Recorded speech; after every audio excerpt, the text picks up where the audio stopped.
Hello from Rocket Lab's Mission Control Centre. We're live with a view of Electron on the pad at Launch Complex 1 in Mahia, New Zealand, for our 30th Electron mission, a dedicated launch for Japanese Earth imaging customer Synspective. My name is Felicity Powell, and I'm so glad you could join us for this landmark mission today.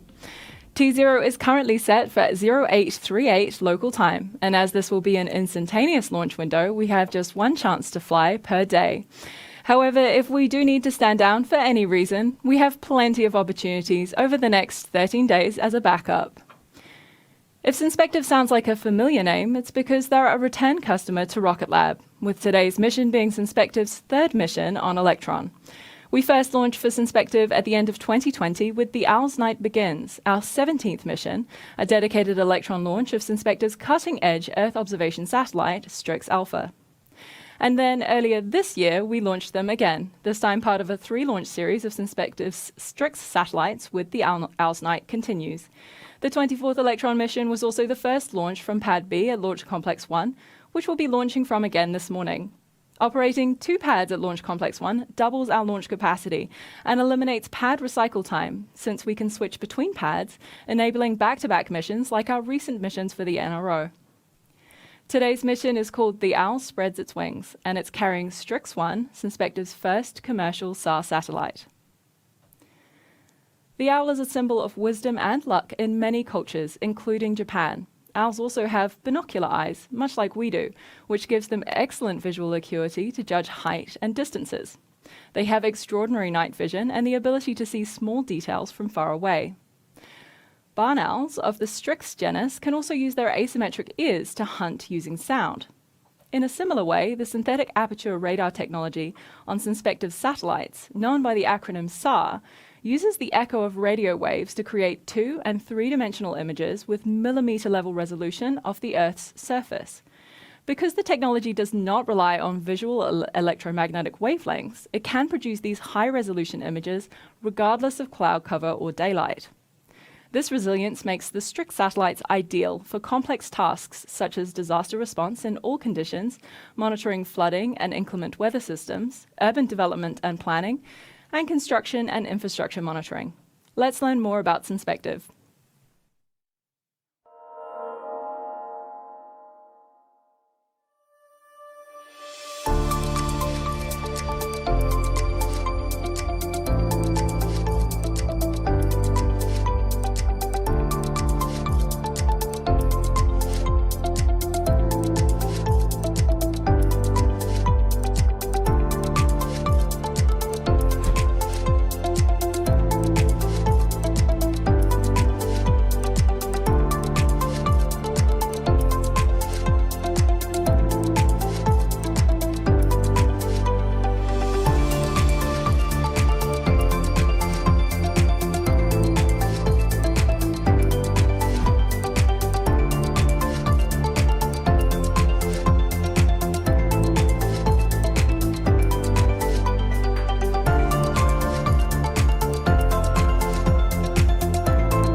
today's mission isn't the last time we'll see the Owl taking flight from Launch Complex 1, with another Synspective mission already booked for next year.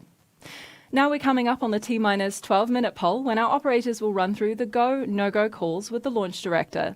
Let's listen in to Mission Control to wait for the call.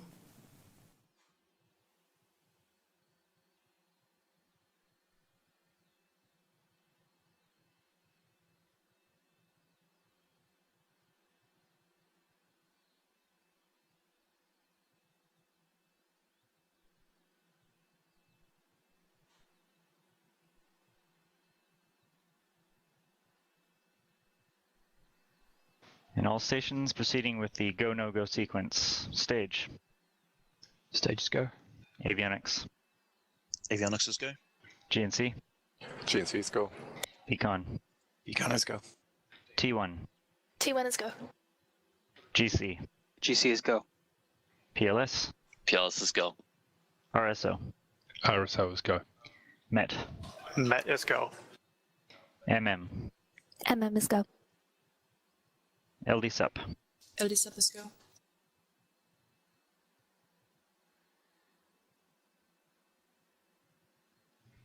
Okay, that is the go, no-go sequence complete. We are T-minus 11 minutes and 16 seconds and counting.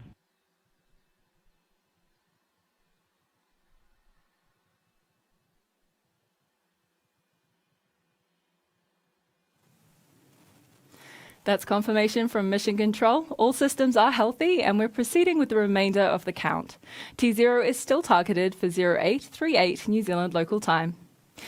It's currently 8:27 local time and we are 10 minutes away from liftoff from Launch Complex 1. Now, Launch Complex 1 was the world's first and is still the only private orbital launch complex. Established in 2016, we have now launched 29 times from this location, soon to be 30 with today's mission. We also have our second orbital launch complex on Wallops Island in Virginia, which is slated to launch its first Electron flight in December this year. We're excited to be debuting Launch Complex 2 and can't wait to share more about our plans at Wallops, with our new Neutron production facility and launch pad being established on the island as well. Here's our VP of Launch, Sean DeMello, with more on LC1. Launch Complex 1 is like no other launch site in the world. We literally started on a green field here in Mahia Peninsula, built one little pad and a small integration facility, and now we have 2 pads, a number of clean rooms, making a world-class launch facility.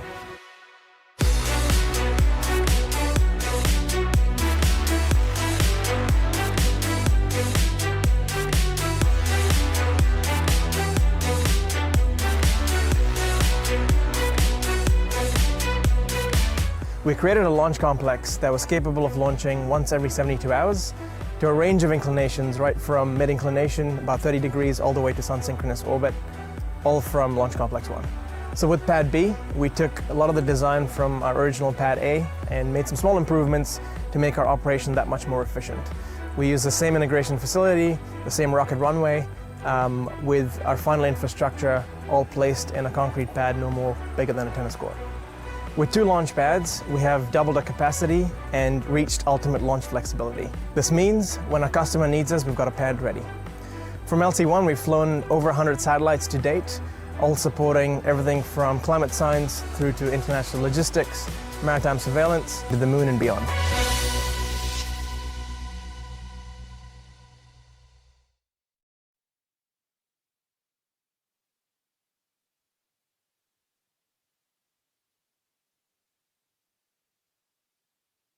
S-band has switched to high powerful flight. Stage LD mission.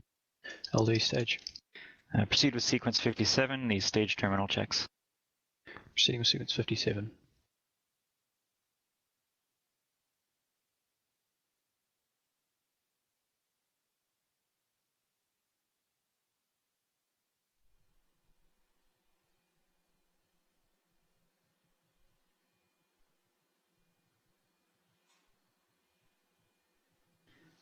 GC LD mission. LDGC. Proceed with sequence 58, launch pad ready. Roger, proceeding with launch pad ready. Stage 1 and Stage 2 high voltage batteries ready for flight.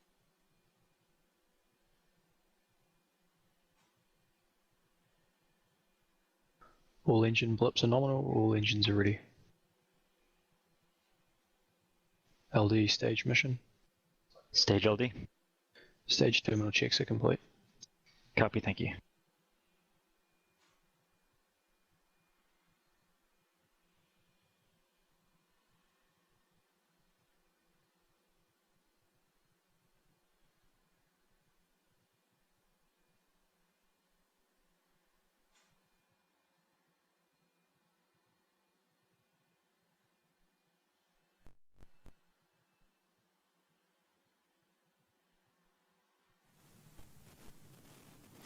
As we prepare for launch, we're checking off a few more achievements for the year. 2022 has already been packed full of milestones. Our first launch from Pad B in February, our first helicopter catch recovery mission there and back again in April, and the success of the capstone mission to the moon for NASA, the first step in the Artemis program in July. Today's mission is also a landmark for our Electron program, including the 300th Rutherford engine we've flown to space and the 150th satellite delivered to orbit.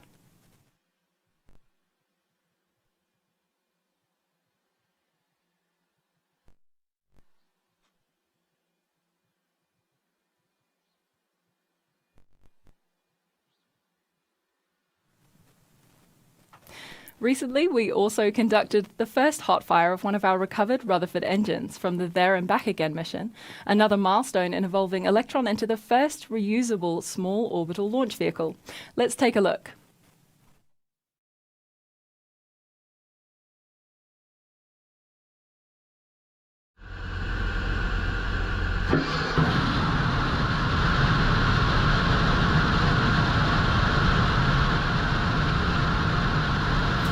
The movement of that engine is just part of our nominal test profile.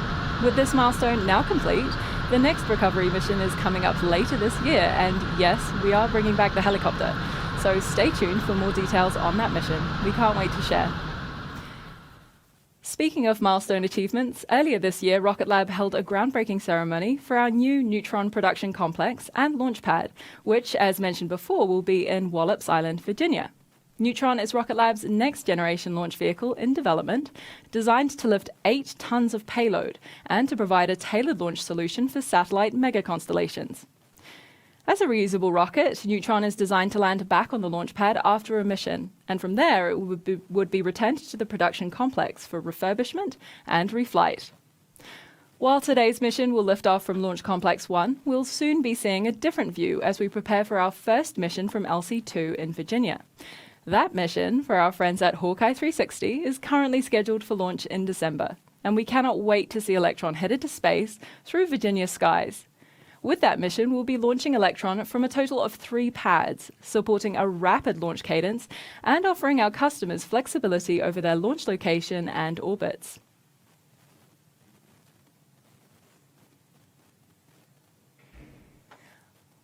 We are now moving towards the final stages of liftoff with T-minus 4 minutes remaining on the clock. At T-minus 2 minutes, Electron moves into terminal count, and the rocket's flight computers take over the countdown.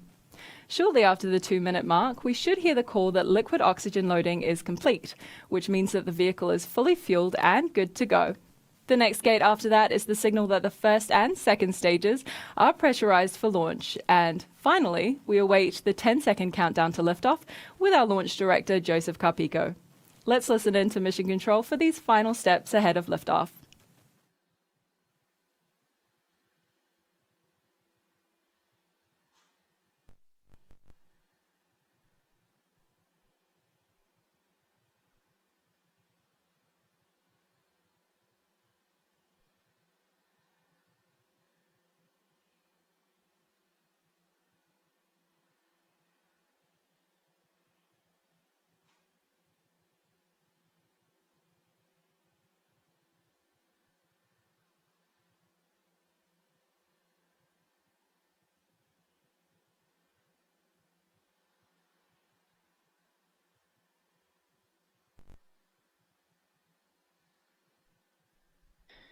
It's LD to all stations on mission. From now on, there should be no red flags on your critical LCCs. VCON LD mission. LD VCON. Confirm all expected flight computer ASGOs are green. Confirmed ASGOs are green. And please lock the auto sequence and confirm. Confirmed, auto sequence is locked. Okay, we're go for auto sequence start at T minus 2 minutes. LD is go for launch. LD Shadow, confirm go for launch. LD Shadow is go for launch.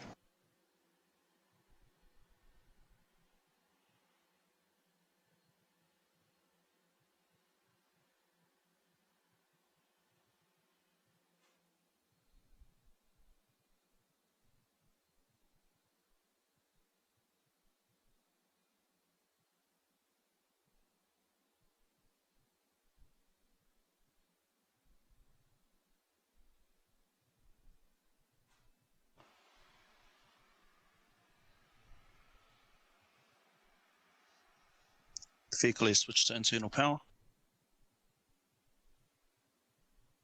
All ground power disabled. Vehicle is fully on internal power. AFT is green and enabled for flight.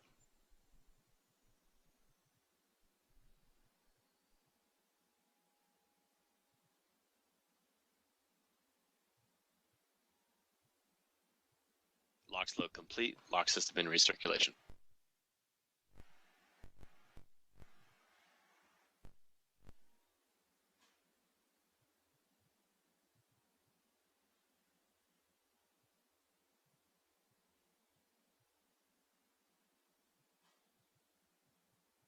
All helium anti-geysering disabled.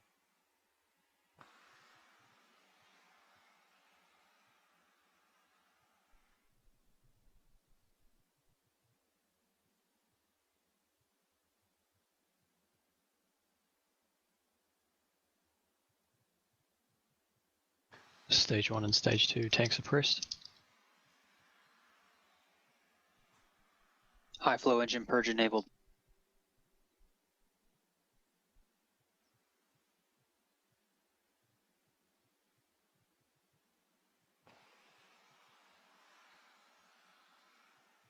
Water deluge is activated.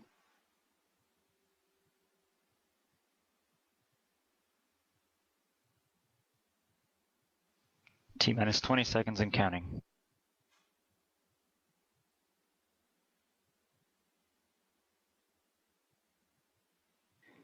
Ten, 9, 8, 7, 6, 5, 4, 3, 2, 1.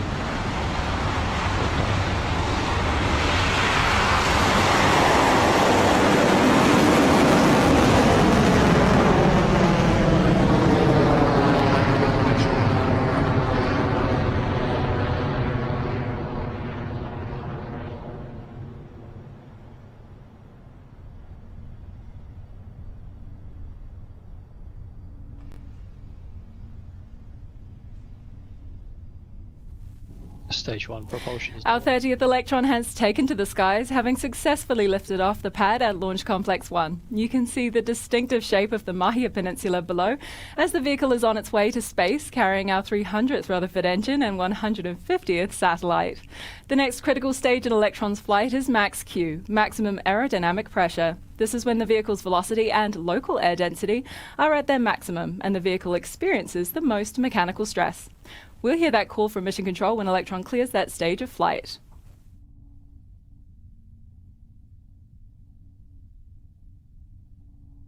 Cleared max Q.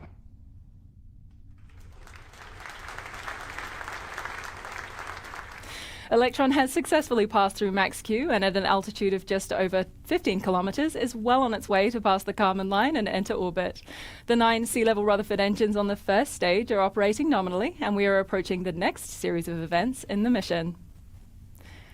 The first step after Max Q is MECO, or main engine cutoff, when those first 9 engines throttle down before shutting off completely. This slows the vehicle marginally before the first stage separates from the vehicle. Once this is complete, the second stage space-optimized Rutherford engine ignites to take the payload and kick stage the rest of the way into orbit. These 3 events happen in quick succession, so keep an eye out and listen in for the call from Mission Control. MECO in roughly 30 seconds.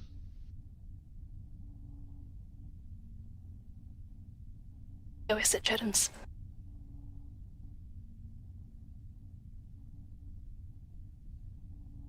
15 seconds to MECO.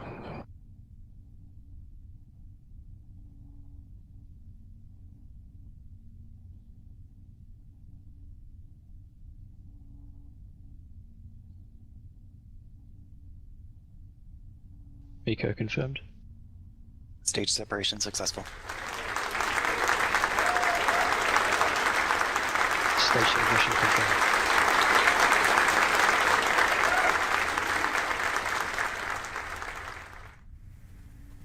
Done, done, and done. With that, we've confirmed MECO, stage separation, and ignition of the space-optimized Rutherford engine on the second stage.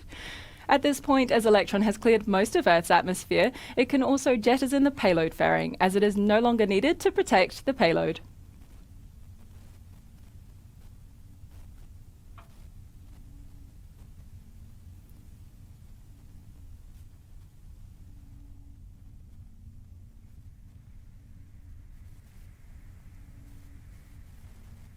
You can see it there on your screens. Electron's fairing has now been ejected, with the two pieces falling away. Electron's second stage is continuing nominally on its way to orbit, carrying its inspective payload, which is now exposed in preparation of deployment. The vehicle is currently reaching speeds of more than 8,000 kilometers per hour and at an altitude of 131 kilometers.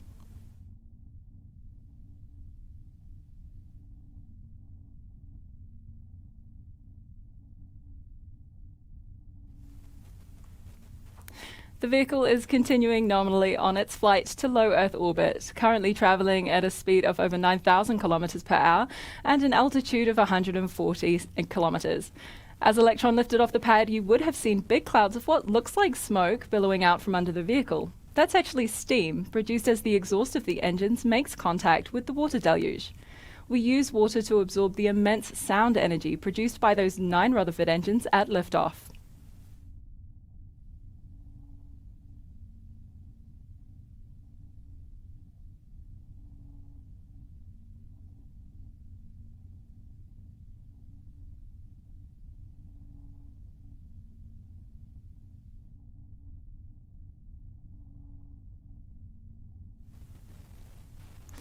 We're now almost 5 minutes into the mission for the Owl spreads its wings, our Electron flight for Synspective. The vehicle with payload is traveling at a speed of over 11,000 kilometers per hour, currently at an altitude of 176 kilometers, well on its way to low Earth orbit. The low Earth orbit zone, often noted as LEO, is classified by having an apogee of less than 2,000 kilometers, or approximately 1,200 miles. Stage 2 propulsion holding nominal.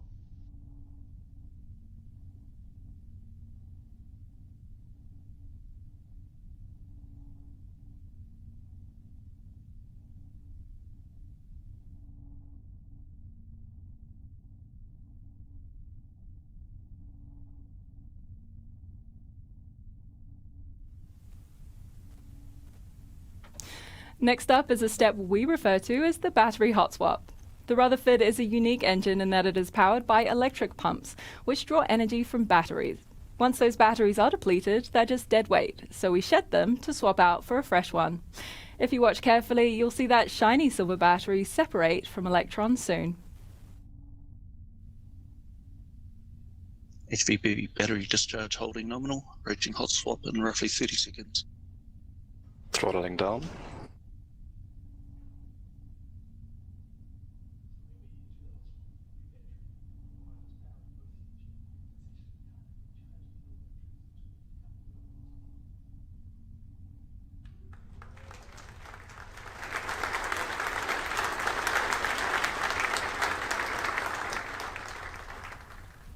You might have seen it there. Battery hot swap has been successfully completed, and a new battery is powering the second stage onto orbit.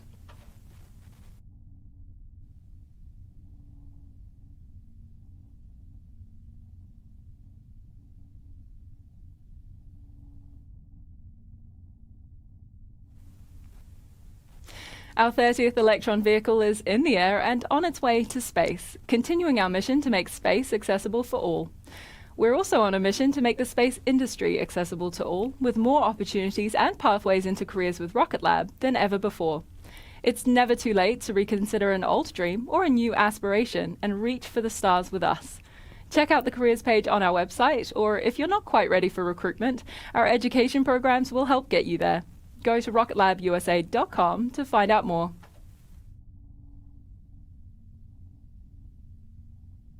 HVB battery discharge holding nominal.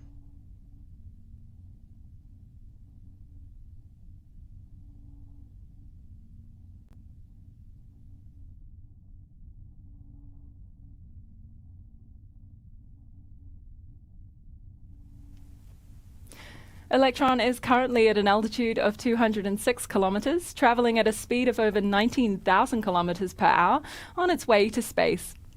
While this particular mission is not a recovery mission, our recovery program is progressing at speed, with the first test of a recovered Rutherford engine just 2 weeks ago, and it was a roaring success.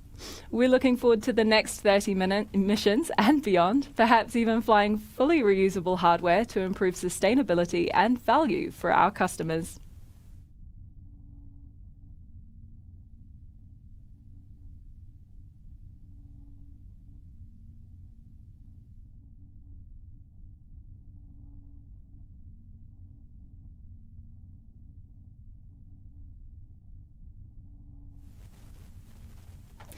The next major milestone we're approaching is second engine cutoff, or SECO. Just like MECO, our space-optimized Rutherford engine on the second stage will throttle down ahead of separation from the kick stage, which takes the payload to exactly where it needs to go.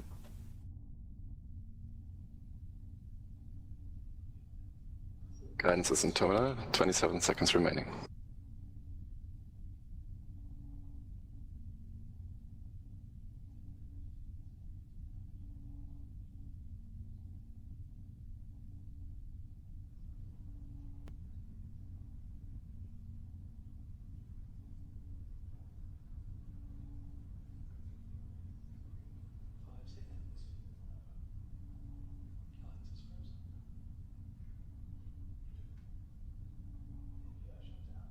SECO confirmed. Nominal transfer orbit. Stage 3 separation confirmed. You may have heard the call there. The vacuum-optimized Rutherford engine has throttled down, and the kick stage has cleanly separated from the second stage. From here, the small but mighty Curie engine will take the payload to its exact destination in space. For the next 50 minutes or so, the kick stage will enter a coast phase until it reaches the apogee of its elliptical orbit, the furthest distance away from Earth. From here, the Curie engine kicks in to adjust its perigee to a circular orbit at this point. Once it reaches the orbit our customer has requested, we'll deploy Synspective's Strix-1 satellite to its new home in space. We won't have a live video feed from the kick stage on this mission, but we will stay with you on this webcast to bring you a simulated view of payload deployment. We'll take a bit of a break on the webcast now, but we'll be back with you closer to payload deployment to listen in on those final moments from mission control. This last step in the mission is expected to take place at T plus 53 minutes, and we'll see you back here then.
Welcome back to the webcast of Rocket Lab's 30th Electron mission, The Owl Spreads Its Wings. If you're just joining us, today's launch included a successful on-time liftoff at 0838 New Zealand local time, or 2038 UTC. The Curie engine on the kick stage is completing the burn to circularize its orbit, with Synspective's Strix-1 satellite on board. Once this maneuver is complete, we can deploy the satellite to its new home in space.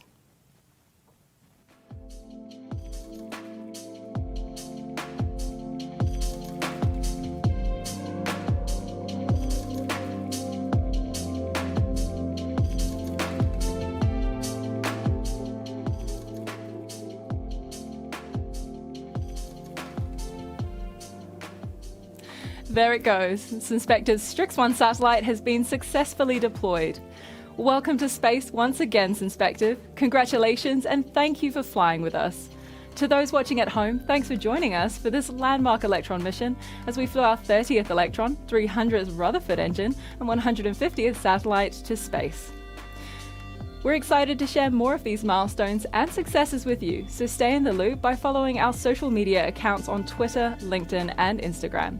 You can find more information about our end-to-end global space systems company, including careers, internships, education programs, and of course our completed missions, by going to rocketlabusa.com. Thank you so much at home or wherever in the galaxy you are for joining us today. This is Mission Control, signing off.